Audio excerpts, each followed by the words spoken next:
I mean, I made like $80,000 at that point in like 1 or 2 months, and it was a lot of money. The reality is 99% of the people just don't have enough experience in trading and knowledge in capital markets, or especially crypto because it's so new, to be able to beat the market. And it's about the information I value personally more, because this helps me to stay ahead, and staying ahead means money.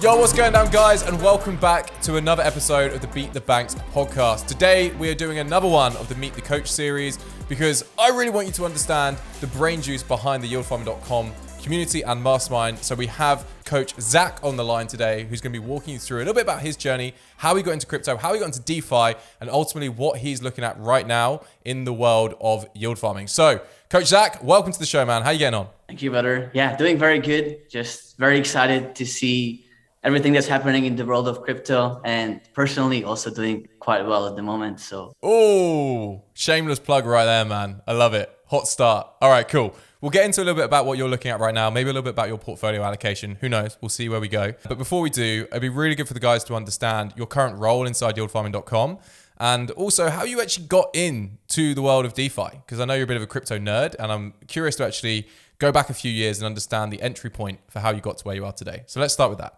honestly, I really consider myself a nerd just because I spend so much time looking at crypto and just so obsessed in the space. So in this case, I do accept that I'm a nerd. It's unquestionable at this point. I got into crypto about 3.5 years ago. I am originally from Europe, and I moved to Toronto back then just with the purpose of meeting very successful people and just trying to learn from them and overall level up my life and see, how did they make it. And I met one of those guys essentially at a party, and he became one of my mentor. His name is Cam. And I asked him, what is he doing? What is he up to? And he's like, the smartest people I know and the richest people I know are all into crypto right now. So that's why I need to get into crypto. And I asked him, what do you do? And so on. We started doing algorithmic trading together, using crypto. And essentially that was my first purchase of Bitcoin that I bought at like $7,000. After that, I bought Ethereum at around $600. And I am lucky because I actually hold on to most of those assets. If anything, I even rotated out of them into different assets at perfect timing, luckily. So that was my initial journey into crypto. Yeah, after holding for like a very long time, obviously the space of cryptocurrency is evolving, and new innovation, new tech is coming out. And with that, decentralized finance is obviously one of the biggest pioneers, right? Crypto itself is essentially partially a payment system, right? In essence, and part of that comes decentralized finance. I evolve as an investor, right? And I very often evolve by regularly checking my personal KPIs, my portfolio, my positions, my results, and I ask myself, am I really doing what's best for myself and my portfolio from a return on investment perspective? And it was about 1.5 years ago when I said, honestly, not, because I felt that I was really lazy by not staking my projects, right? There's two ways of earning money in crypto. Number one is you take directional exposure, and the token price, you're hoping the token price will go up. But number two is while you're waiting, you can simply earn a passive yield on some of those positions. And that's essentially how I got into DeFi and how I started leveling up my crypto game. I love that, man. Huge. You talked about personal KPIs there. Do you mind just diving a little bit deeper into what they are and how you look at them and ultimately keep yourself accountable? Because I think that's a big thing in the world of crypto, especially when you get into DeFi. It's very easy to chop and change quickly and make emotional decisions.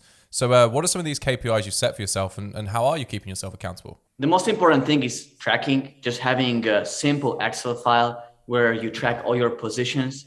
Now, obviously it's advanced for me over the time, and I added more and more features into that, but very simple stuff. Month over month growth in the portfolio. I am tracking the position based on each risk category.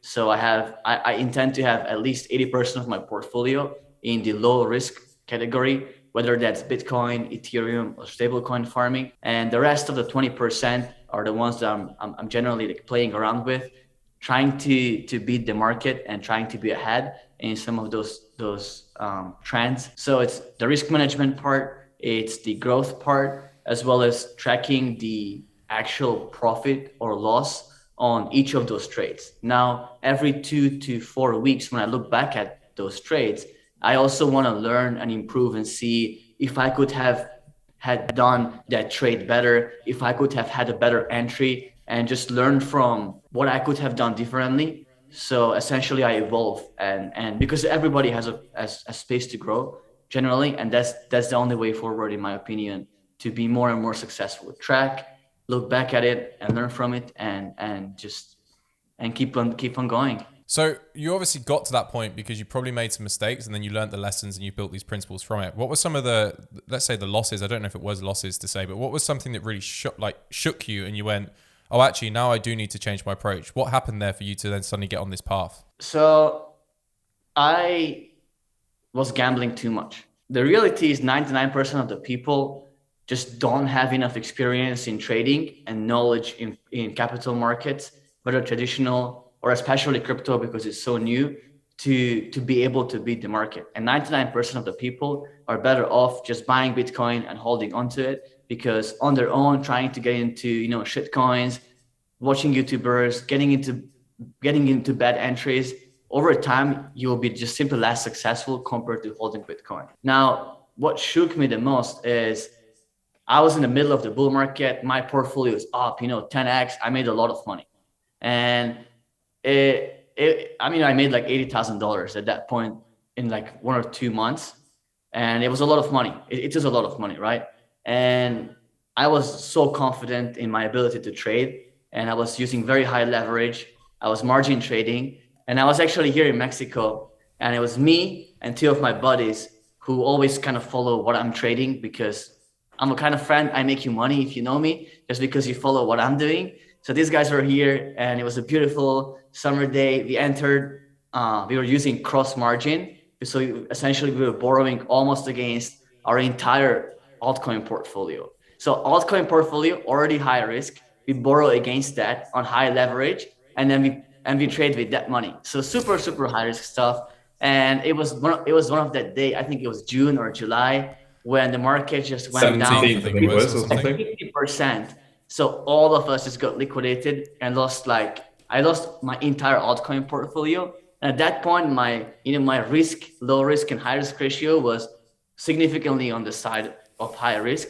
So I ended up losing, I lost like 60% of my portfolio at that point, and that was the moment of realization for me of fuck, maybe I'm not that smart at the end. Maybe I'm not that good because and then going back to the basics, analyzing those trades. Number one, my portfolio was way too high risk, way too volatile. Number two, too much leverage. Number three, no stop loss, which means I did not have a proper strategy in place. Wow.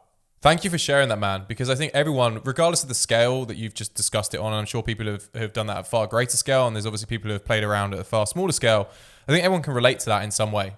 And the important thing with all of this, guys, whenever you go through anything in life, whether it's crypto, relationships, whatever it is, health, it's trying to build principles from it and understanding where I've gone wrong and what are the lessons, and then have something that's fundamental that you can work from. So thank you for sharing that. Let's now talk a little bit more about how you've got deeper and deeper into the world of DeFi, because what you just discussed there was heavily around the idea of crypto in general, trading, investing, etc.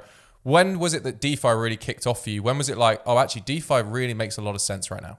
It was really that moment of realization when I accepted that I am too lazy, and that's really the gap and the barrier between me setting up these farms. And I saw MetaMask, and it looked so complicated, and it just looked like so much effort just to earn 5 to 6%, because that's all I knew at that moment.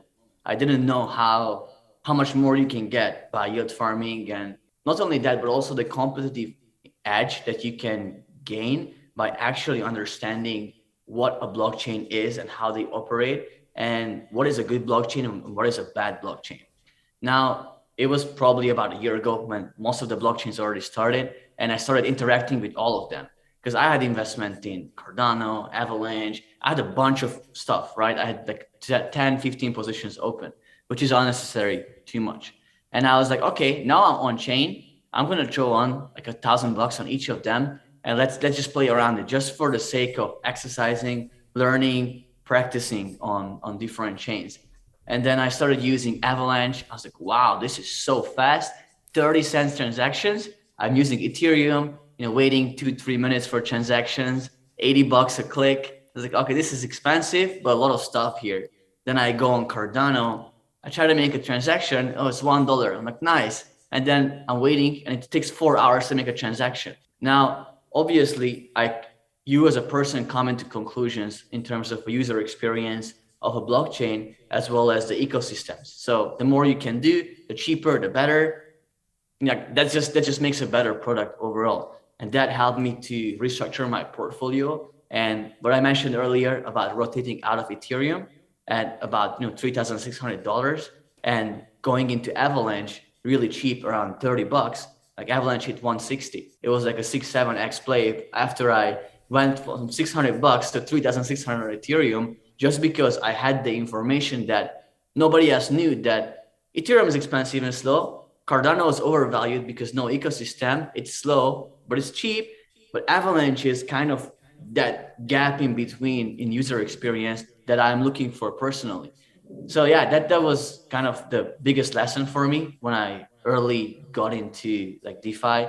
And it's about the information, obviously, aside from the monetary aspects, that I value personally more, because this helps me to stay ahead, and staying ahead means money. Love that, man. So I know your journey a little bit and how you got involved with yieldfarming.com, but I think this is a great segue to go from the idea of you knew there must be a better way, whether that's approaching your own routines and the way you approach things with crypto, or actually looking for external advice. And I know you ended up joining yieldfarming.com as a member originally. So you're happy to jump in a little bit about why you made that move and ultimately what happened next afterwards. You down for that? Yeah, for sure.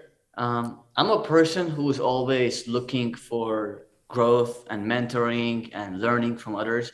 And I know that there are people outside who have more connections, or at least similar connections, or have better ideas or different ideas than me, that would challenge me, with the ultimate goal of just more people as a collective are significantly better and are able to outperform a single individual. And at that point, I looked around in my surroundings. Obviously, my friends were in crypto and people I knew were in crypto, but nobody was really at a scale where I was in terms of knowledge and the money that was already deployed for me, just because I was in it for a long time. And I was looking for a community that is helping me to be the stepping stone to get to the next level in terms of knowledge, network, and financially. I was looking at the YouTube channel. At that point, I was probably one of the first 10 views. That's just how obsessed I am with like DeFi and crypto. And I just saw some videos on YouTube, and I decided to apply. And yeah, I joined the group, but it just started at that point. I think yieldfarming.com was just starting. So that was the university done, which I thought was really good. But at that point, I was already so advanced in DeFi that I pretty much knew everything. So I reached out to David and I said, what you put together, I mean, you guys are the best. This is amazing. The thing for me is that I already know all of this, because I am just equally as obsessed as you are. And David and I got into a conversation, and I'm going to be very honest with you, James. I haven't really met anybody in my life who knew more about investing or trading and crypto and yield farming than I did. And David was the first person I thought, all right, this guy is really good. This guy really knows what he's talking about, and he's probably better than me.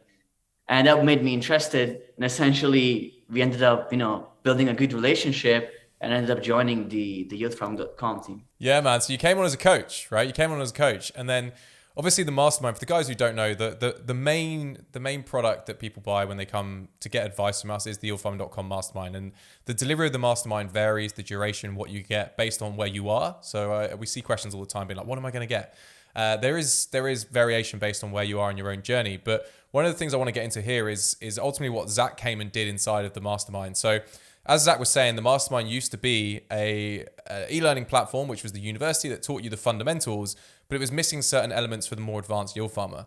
And now I look at what we have today, we have a much more complex, but also more beautiful system for people to learn, not just the basics and the fundamentals of yield farming, but to have alpha calls all the time. And Zack, I really think it's a great opportunity for you right now to share a little bit about what your role is inside of the yieldfarming.com mastermind as a coach and what you kind of specialize in. You down for that? Yeah, absolutely. Man, I do a lot. I do a lot. I also love it so much. So for me, this is the dream job. I get to talk about crypto all day. I get to trade crypto all day, get to yield farm all day. It's really the perfect thing for me at the moment. Let's start with coaching. I run multiple cohorts a week where beginners are joining. It's actually independent from the level of crypto knowledge you have. Yield farming and the specifics of yield farming can get really advanced, which means most people, even if you just know crypto, means you don't know yield farming. So I take people who are completely beginner to crypto or to yield farming to be able to build a very successful portfolio, as well as teach them advanced mechanics on yield farming that they can use to their advantage, essentially financial literacy tools that are not available right now in the world for like lower net worth individuals, right? If obviously if you go to a bank like HSBC and if you have $10 million, you can start taking loans to borrow and get yields and so on. But realistically, it's not a two-click process that's available for you anonymously. That's what you get in decentralized finance, which I think is beautiful. I think it's life-changing for a lot of people. And that's the knowledge I share, my experience with others over multiple weeks. Then obviously we have already advanced people in the community who know something about yield farming. I help them to level up, build those best practices, and those who graduate from the beginners cohort get enrolled into my advanced calls. In the advanced calls, we are reviewing different ecosystems and just talking about making money every single week, the best investment opportunities, mainly focusing on yield farming. Sometimes we have opportunities in NFTs, we get whitelist opportunities and so on. So whenever there's an opportunity to make money, generally we are on top of that, but with main focus on yield farming. Love that, man. So you're obviously hosting this weekly call, and one of the hot topics, which I keep seeing over and over again, which got me intrigued, was a topic of crabs. So for a lot of people, they might be running, what the hell? What's all this crab stuff going down? But I think it'd be a really good opportunity just to share, again, one of the projects that you get involved with and how you share this information, because now it seems that everybody's got crabs inside the group. So let's start talking about that, what it is, what's the project, and why you're so involved in it. It's about being early again. It's just about being on chain and starting to be part of these communities. That's how I got in so early in Crabada, which is the name of the project. An avalanche based project came out about 5 months ago. Because I follow the blockchain, I am on top of every single project launch before they come out. I evaluate them, and if they're interesting, I'm investing right away. That's my one of my core strategies, just being super early. Now, 5 months down the road, we have members predicting to make over $2 million with that investment. So it's good stuff. What Crabada is, it's a blockchain-based play-to-earn NFT game. Some of you might know Axie Infinity, which is currently the largest NFT game in the world. What Crabada did is they created an improved version of Axie Infinity. They looked at tokenomics, the game economics, inflationary, to reduce the inflation of the token, and so on. And they just built a better underlying system for a more sustainable game and a more profitable game for people to join. And the basis of that is crab NFTs. I told this to my grandpa. He asked me like, what do you even do? And I'm like, honestly, I operate a crab farm and I'm just providing liquidity to people. And he's just, I showed him the crabs and the strategies I'm using. And he's just like, I got a headache from looking at this. It's crazy, but yeah, definitely Crabada is super interesting opportunity. There's multiple strategies on how you can earn money depending on how much time you're willing to spend on it. You can, systematically increase your rewards 30, 40%. But now, even if with the lowest hanging fruit strategy that's kind of set and forget, you're looking at an ROI of approximately 70 days. It's ridiculous. I remember when you first posted about this in the group and I saw it and I was like, I messaged you directly, I think. And you sent me back all these messages being like, this. These are the steps that you could follow. And again, this is never financial advice. And, we're just sharing ultimately what's working with our coaches right now, what's working with our network right now. That's what this show's about. That's what the Beat the Banks group's about. That's what yieldfarm.com is about.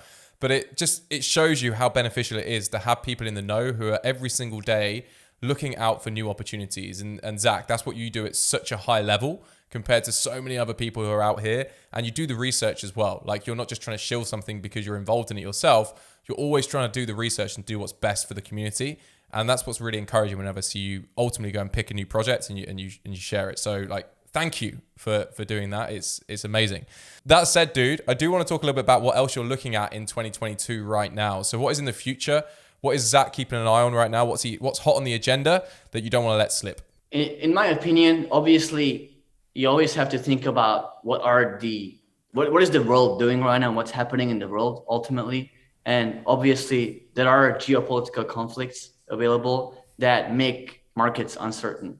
And me as an investor, I cannot just oversee those risks that are available right now. We had a massive bull market. Now we are in a pullback, and I don't think it's a bad time to start accumulating generally core assets that have just so much adoption going for them and more use cases almost every single week.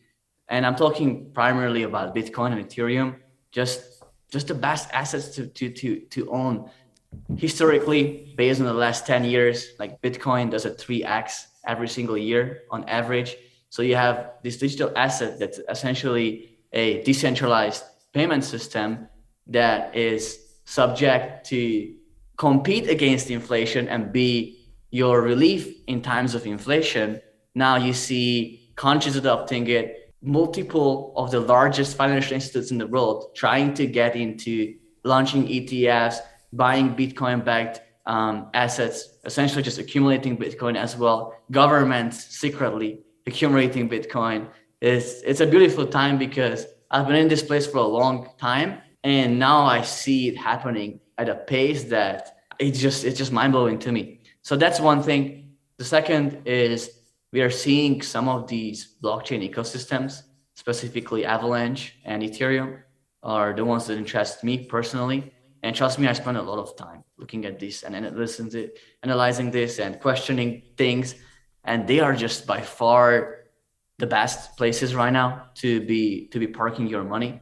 In my opinion, Avalanche ecosystem over the next year is going to have so much innovation coming out, specifically, in the gamify segment, like every major game that is coming out. And think about gamers, like independent from what the market does. If you like a game and you make money with that, you're not going to stop it just because Bitcoin is going down. So it's a complete different mentality of how you interact with blockchains, which means usage will remain high, so sick projects coming. Like the people who are building on these blockchains right now, they left the traditional companies. Like these guys built Fortnite, they built Call of Duty, they left these companies to build on the blockchain. And that's a trend in every single industry, in finance, in social media. The traditional companies and the leaders of those companies, they are leaving and getting into the blockchain space. So yeah, that's my answer. I love that, man. And we actually talked about this on the last show. Jangle brought this up. For the guys who haven't checked out last week's episode, go and do that. It's an amazing episode with Jangle, one of our coaches. But he basically said, without saying explicitly, follow the developers first. And if you follow the developers, money will follow eventually. And that's pretty much what you're saying as well, Zach. And it's just interesting to hear this unified opinion from all our coaches. I know you guys talk a lot, but you guys seem to win a lot more than you lose. Of course, there's losses along the way. That always is. Not everything is up, but you guys make a lot of bets the right way. So besides actually joining the YourFund.com mastermind, where can the guys go right now to get more Zach? Two things. Number one is you can follow me on Twitter. Of course, it's BTC _. Zach is my Twitter handle. You can follow me there. And the second is the Beat the Banks group that we have here that we're offering for free, just to give back, just to help our community. I regularly come there to teach as well as share some alpha. So I really highly encourage you to join there. Also, the newsletter that you're getting from there, as well as all the recordings. I mean, you just don't get content like that anywhere else from professionals like us, and we do it for free. So that's the place to find me. Yeah, it's crazy. And if you guys do want to get the link, it's really easy. It's www.yieldfarming.com/show. And then when you get to that page, there'll be two options for you. Option one is go ahead and join the Beat the Banks group, which we just talked about. And if you do want to take the fast track and you want to go, actually, no, I want to have Zack in my back pocket. I want to have all the coaches in my back pocket. I want to see their moves every single week. And I want to get them in a timely manner, then actually applying for the mastermind is the most logical option for you. And there'll be an apply now button there as well. And you can apply, speak to one of our advisory team, and we'll do what's best for you based on how that conversation goes. So they're the two options. Zack, is there any closing thoughts before we wrap this one up? Let me think. Well, I actually just want to wish everybody best of luck in the investment journey, in the learning journey. Keep in mind that this is not a 1 or 2 day thing, but it's more of a skill set for a lifetime that you do for yourself, for your friends, family, and your community. And yeah, I just wish best of luck to all of you. And I hope to see you either in the Beat the Banks group or in our private mastermind. Love that. Thank you so much for your time, Zack. And also thank you for all the work you do and you bring to the table. I massively appreciate it. And I know all our private clients do as well. So thank you for that. And we'll probably get you on the show again in the near future. If you guys have enjoyed this, of course, like, subscribe, ring the bell so you get notifications in the future. And who knows, Zack might be back on very, very shortly. Cheers, Zack. Awesome. Ciao. See ya.